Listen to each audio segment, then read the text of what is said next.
경제 소식을 빠르고 친절하게 전해드립니다. 오늘 굿모닝 경제는 이인철 참좋은경제연구소장과 함께하겠습니다. 어서 오세요. 어서 오세요. 지금 한파와 폭설이 이어지면서 전력 사용량이 치솟고 있습니다. 네. 하루 중에 전력 사용이 가장 많은 순간에 이 전력 수요 최대 전력이라고 하는데 어제 사상 최대를 기록했다고 하는데요. 올 여름에 가장 무더운 날씨였는데 이때보다도 많다고요. 그렇습니다. 이 동지의 동장군이 한반도를 강타했습니다. 이 사실은 통상 겨울철보다는 여름철 냉방 수요가 오히려 전력 수요가 참 많은 때가 많은데 네. 올해 이제 7월 7일에 있었던 이 전력 수요 피크를 또 한 번 갈아치웠는데요. 정부에 따르면 어제 오후 5시 기준 전력 수요가 92,999메가와트입니다. 역대 최대 수요를 갈아치웠는데 이번 주 들어서 전력 수요가 최고 기록을 3번이나 경신하고 있습니다. 네. 이렇게 전력 수요가 늘다 보면 늘 전력 예비율이 좀 간당간당하거든요.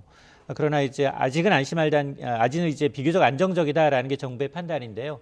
예비 전력을 봤더니 11.8기가와트, 공급 예비율이 12.6%입니다. 통상 전력 예비율이 두 자릿수, 10기가와트, 10% 아래로 떨어지게 되면 이제 비상 상황에 돌입하게 되는데요. 아직은 그 상황까지 가지는 않았다. 근데 정부가 추산하기로는 아마 이제 동장군이 1월 셋째 주가 좀 피크가 되지 않겠느냐라고 이제 예측을 했는데 그 예측보다도 한 달가량 앞섰습니다. 정부는 당장은 이제 전력 수급에 문제가 없다라는 입장인데 지금 새로 가동을 시작한 신한울 1호기 그리고 공급을 좀 전력을 좀 탄력적으로 운영하다 보니까 1년 전에 비해서는 전력 공급 능력이 더 확대됐다라고 이제 설명을 하고 있는데 문제는 지금처럼 이제 이 한파라는 게 돌발적으로 언제 어떻게 올지 모르기 때문에 또 만에 하나 설비 이상이 닥친다면 그러면 이제 비상사태가 나타날 수 있기 때문에 이에 대비를 하고 있습니다. 네. 네. 근데 한전이 이제 발전사에서 돈 주고 사오는 것보다 이제 민간에 이제 판매하는 단가가 더 낮아서 그렇기 때문에 전기를 많이 쓸수록 좀 손해인데 정부가 일단 다음 주에 이제 인상을 결정하지 않나요? 그렇습니다. 3분기 기준 한국전력은 발전자회사로부터 한 240원 정도의 전력을 킬로와트당 사와서 소비자들한테는 135원 정도에 팔고 있어요. 그러니까 네. 팔면 팔수록 적자인 구조입니다. 정부가 이제 한국전력과 한국가스공사의 누적 적자업 이수금에 대해서 오는 2026년까지 해소하겠다는 겁니다. 이를 위해서 전기요금, 가스요금 단계적으로 인상이 좀 불가피한 상황인데요. 올해만 한전의 이 적자 예상이 한 30조 원이 넘을 것으로 그리고 가스공사의 누적 미수금도 8조 8천억 원 정도로 추산이 되고 있는데 이걸 그대로 반영하게 되면 내년에 전기요금 인상분이 킬로와트당 51원이 넘어갑니다. 네. 이게 올해 인상분 19원에 한 3배 가까이 되거든요. 그러니까 한꺼번에 요금을 올리면 조세저항도 좀 클 뿐만이 아니라 부담이 크기 때문에 2026년까지 단계적으로 인상한다라는 거고 또 한 축은 한전채 발행이에요. 한전법이 일단은 국회 개정안이 통과를 했기 때문에 그동안 발행 물량의 2배에서 최대 6배까지 늘릴 수 있도록 이제 법률 개정은 마쳤습니다. 그럼에도 불구하고 한전채 발행은 동전의 양면이거든요. 한전채는 단기적인 자금 수급을 좀 원활하게 할 수 있겠지만 그러나 다른 회사채한테 선호도가 워낙 이제 우선시되다 보니까 다른 회사채에 악영향을 주고 있습니다. 그러다 보니까 정부는 올해도 사실은 한전채 발행 물량이 지난해 2배 수준으로 늘어났지만 그러나 적어도 내년에는 올해 한전채 물량의 3분의 1 수준으로 이제 줄이겠다라는 건데 어쨌든 정부가 이제 구체적인 전기가스 요금의 인상 폭과 시기는 다음 주 중 발표하겠다라고 하는데 이미 추경호 경제부총리가 예고를 했어요. 한 방송사 인터뷰에서 그동안 에너지 가격이 너무 많이 올라서 내년에는 상당폭 요금 인상이 좀 불가피하다라고 얘기했거든요. 올해 인상분이 거의 한 킬로와트당 19원 정도인데 이와 비슷하거나 이를 조금 더 넘는 인상률이 결정될 가능성도 있습니다. 네. 그리고 앞서 저희가 리포트로도 전했는데 이 빌라왕 사건의 피해자들을 모아서 정부가 설명회를 열었습니다. 네. 보증금 반환 문제 가장 시급한데 정부 대책은 뭡니까? 그렇습니다. 정부는 이제 투트랙으로 지금 보고 있어요. 일단 정부가 집계해 보니까 1,139채를 보유한 빌라왕 사망 사건으로 인해서 실제로 세입자 가운데 허그에 전세보증보험을 가입하신 분들이 614명, 전체 54%고요. 네. 또 가입하지 않으신 분들이 거의 절반 가까이 됩니다. 525명, 46%가 전세금 반환보증보험에 가입을 하지 않아서 이 후자가 상당히 문제가 될 수 있거든요. 전체가 이제 경매에 넘어간다 하더라도 여기에는 지금 정부의 국세가 밀려 있어요. 국세가 이제 선순위이기 때문에 이분들은 절차가 끝나더라도 이제 온전히 보증금을 돌려받을 수 있을지 확답을 하기 좀 어려운 상황입니다. 네. 자, 그래서 일단은 지금 구상권 청구자인 김 씨, 이 임대인이 사망했기 때문에 네. 지금 절차상 문제를 들어서 지금 차일피일 이제 미뤄지고 있는데 어쨌든 전세금 반환 보증보험에 가입했다면 이 보증보험 반환을 최대한 앞당기겠다라는 게 이 정부의 입장이고요. 또 이 지금 전세금 반환 보증보험에 가입하지 않으신 분들, 이분들은 사실은 아마 확정일자만 받았을 거예요. 네. 확정일자를 받았다면 이분들이 만에 하나 다른 집으로 이사를 했다? 이러면 완전히 확정일자조차 무효가 됩니다. 네. 그러니까 임차권 등기가 나올 때까지는 그 집에 거주를 하셔야 되고요.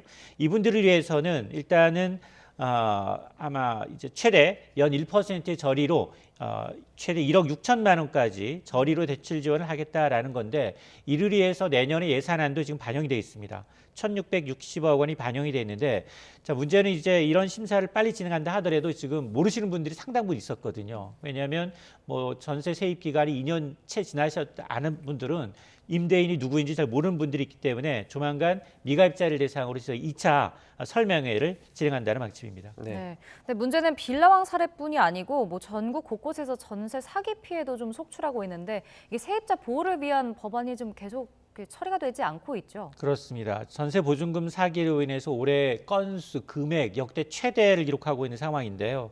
근데 이렇게 지금 세입자들의 피해가 커지고 있는 반면 국회에서 이 잠자는 법안을 따져봤더니 10개가 넘는다는 겁니다. 네. 지금 전세 사기가 사회 문제가 되니까 여야 의원들이 앞다퉈서 법안 발의하고 있는데 여기에는 뭐 상당히 유용한 것들이 있습니다. 임차인이 확정일자 부여기관을 어떤 주민센터에 정보 제공을 요청하게 되면 정당한 사유 없이 임대인이 거절할 수 없도록 하는 강제하는 방안이 들어가 있고요. 또 전세보증금을 상습적으로 반환하지 않은 악성 임대인의 경우는 아예 명단을 공개하는 법안, 또 공인중개사가 미납세금을 확인해서 임차인에게 이 통지하는 법안 등이 이제 대표적인데 이런 법안들이 만에 하나 통과가 됐다면 상당수의 전세 사기를 막을 수 있거든요. 네. 자, 그럼에도 불구하고 지금 여야가 정쟁에 휘말려서 굉장히 이 차일피일 미루다 보니까 이런 피해가 커지고 있는 상황이어서 지금 국회와 정부가 책임을 방기했다라는 이제 비판을 받고 있는 상황이기 때문에 아마 이 관련 법안은 조속하게 좀 처리를 해야겠습니다. 네. 네. 또 금리가 고공행진을 거듭하면서 서민들의 부담도 커지고 있습니다. 금융당국이 법정 최고금리를 높인다는 그 안을 지금 검토하고 있다는데 왜 그렇습니까?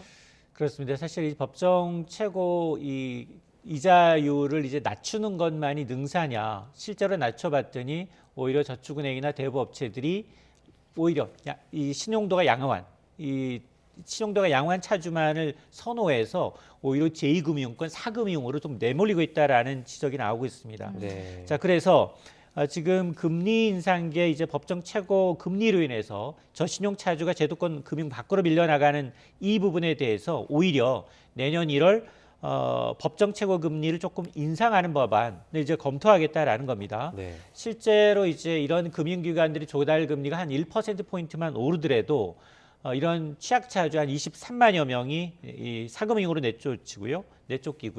또 2%포인트 금리가 오를 때 69만여 명이 대출을 받을 수 없는 것으로 지금 추산이 되고 있습니다. 네.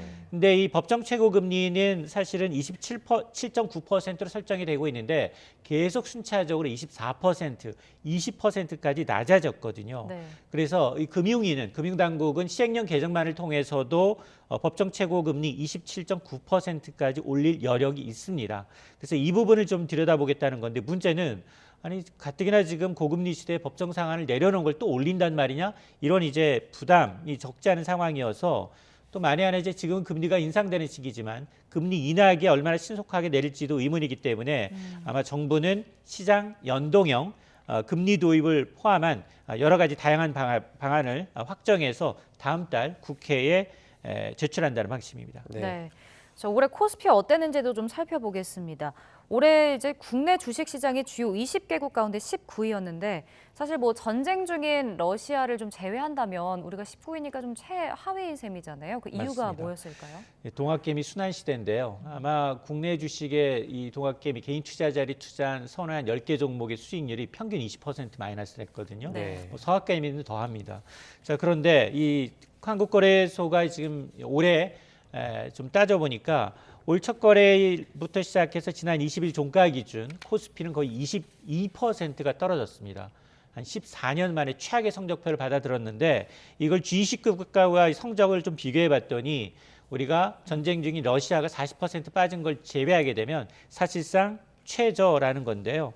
뭐 이 상대적으로 미국의 다우지수는 10%, 일본의 니케이 지수는 9% 하락에 그쳤고 도시 봉쇄한 이제 중국 상하이 지수도 마이너스 19%입니다. 우리보다 더 나은 상황인데 가장 큰 이유는 바로 주력 산업인 반도체 업황의 부진 탓입니다. 네. SK 하이닉스와 삼성전자의 이제 코스피 비중이 한 22%에 달하는데 올해 주가가 25%, 40% 각각 빠졌기 때문에 그렇습니다. 네. 지금 미국의 3분기 경제 성장률이 예상보다 조금 높은 3.2%로 집계가 됐습니다. 지금 이 때문에 뉴욕 증시가 하락을 했다고요. 그렇습니다.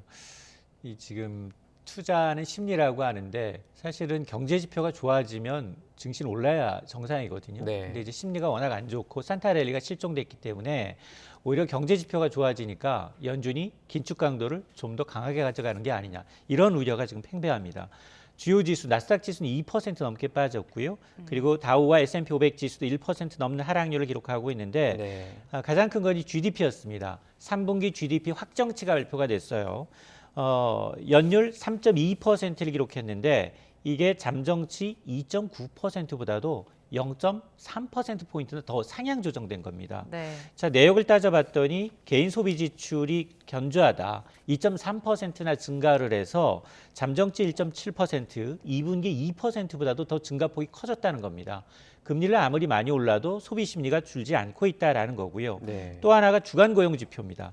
주간 고용 지표도 여전히 견조했는데 계절적 조정 기준으로 해서 한 2,000명 정도 실업급여 신청자 수가 늘어났는데 그럼에도 불구하고 전문가들의 전망치 22만 명보다 적은 21만 6천 명에 그쳐서 지금 노동시장 역시 견조하다. 자, 이런 것으로 미루어서 2월 첫째 주, 2월 1일 내년 첫 번째 FOMC 회의에서는 베이비 스텝과 빅 스텝 가능성 뭐 여전히 상존해 있지만 네. 지금 보니까 페드워치를 보니까 베이비 스텝 가능성이 67%, 빅 스텝 가능성이 33%인데 일주일 전에 비해서 빅 스텝 가능성이 조금 좀 또 상향 조정되고 있거든요. 네. 자, 이런 것들이 아마 심리를 반영하는 것으로 보이고 유럽 증시도 일제히 떨어졌습니다. 실적과 경기 우려로 영국, 독일, 프랑스 증시가 1% 내외로 하락했습니다. 네, 네. 알겠습니다. 오늘 굿모닝 경제는 여기까지 듣겠습니다.